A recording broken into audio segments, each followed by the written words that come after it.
నేను 2025 సెప్టెంబర్లో కారు కొన్నాను. హూండాయ్ Creta automatic high end car 22 లక్షలు పెట్టి కొన్నాను. ఓకేనా. 2026 జూన్లో నేను రాజమండ్రి వెళ్ళాను హైదరాబాద్ నుంచి. రాజమండ్రి వెళ్ళిన తర్వాత అక్కడ కారు ఆఫ్ చేసి ఇంటికి వెళ్ళాను. ఇంటికి వెళ్ళిన తర్వాత మళ్ళీ స్టార్ట్ చేస్తాం కదా కారు. స్టార్ట్ చేసిన తర్వాత 2 మినిట్స్కి స్టార్ట్ అయింది.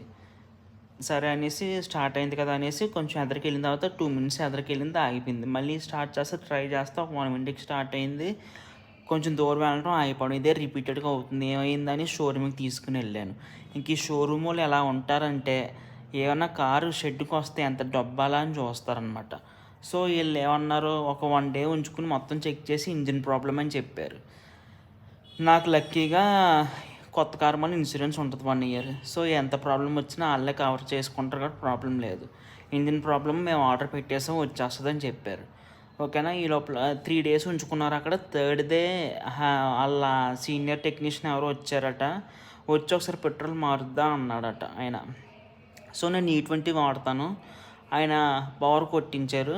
ఆ పవర్ కొట్టించగానే అది రాజమండ్రి నుంచి కాకినాడ వచ్చేసింది, కాకినాడ నుంచి హైదరాబాద్ వచ్చేసింది. సో ఇక నాకు తెలియంది ఏంటంటే, అసలు వాళ్ళకి ప్రాబ్లం ఏంటో కూడా తెలియదు. ఆ సర్వీస్ సెంటర్ వాళ్ళకి ఏదో పిచ్చి పిచ్చి ప్రాబ్లం ఏమో చెప్తారు. నాకు ఇన్సూరెన్స్ ఉంది కాబట్టి ప్రాబ్లం లేదు. ఇన్సూరెన్స్ లేకపోతే ఇప్పుడు లక్షలు లక్షలు పెట్టాలి దానికి మళ్ళీ. కాబట్టి మీరు నేర్చుకోవాల్సింది ఏంటంటే, ప్రతి ఒక్కరు కూడా ఇప్పుడు ప్రస్తుతం కొనే కార్లకి, బైకులకి ఇన్సూరెన్స్లు పెట్టుకోండి. అస్సలు ఇన్సూరెన్స్ మాత్రం మానకండి. ఓకేనా. అండ్ సెకండ్ థింగ్ ఏంటంటే, E20 అస్సలు పని చేయట్లేదు. ఇప్పుడు లేటెస్ట్గా కొన్న ఒక 2 ఇయర్స్ నుంచి కొన్న బైకులకి, కార్లకి E20 అస్సలు పని చేయట్లేదు. నార్మల్ పెట్రోల్ కొడుతుంటే నా బైక్ కూడా సేమ్ ప్రాబ్లం. 6 మంత్స్ నుంచి స్టార్ట్ అవ్వట్లేదు. స్టార్ట్ అయినా సరే ఆగిపోతుంది. కొంచెం దూరం వెళ్ళి ఆగిపోవడం, మళ్ళీ ఆపిన తర్వాత మళ్ళీ స్టార్ట్ అవ్వకపోవడం, ఇదే ప్రాబ్లము. కార్ సెట్ అయింది కదా అనేసి దాని తర్వాత నేను లాస్ట్ మంత్ బైక్కి కూడా మార్చాను పెట్రోల్. ఇంకా స్మూత్గా రన్ అవుతుంది బైక్. అస్సలు ఎక్కడ ఆగట్లేదు. స్మూత్గా రన్ అవుతుంది, స్మూత్గా స్టార్ట్ అవుతుంది. ఓకేనా. E20 అనేది మన బళ్ళకి సరిపోవట్లేదు, ఎందుకో తెలియదు కానీ.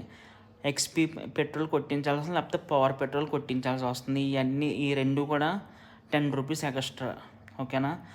మీ ఒక ఫస్ట్ థింగ్ ఏంటంటే, అసలు టెక్నీషియన్కి, అసలు హోండా టెక్నీషియన్కి అసలు ప్రాబ్లం ఏంటో కూడా తెలియదు. కస్టమర్ వెళ్ళాడంటే డబ్బులు దొబ్బేయాలి అంతే.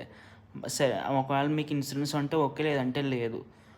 ఓకేనా. సో ఒకవేళ ఇలాంటి ప్రాబ్లం ఎవరికైనా ఉంటే ఇత్తనాల బదులు పవర్ పెట్రోల్ కొట్టించి ట్రై చేయండి, ఖచ్చితంగా సాల్వ్ అవుతుంది. ముందర ఈ పని చేయండి, టెక్నీషియన్ దగ్గర తీసుకుని వెళ్ళకండి.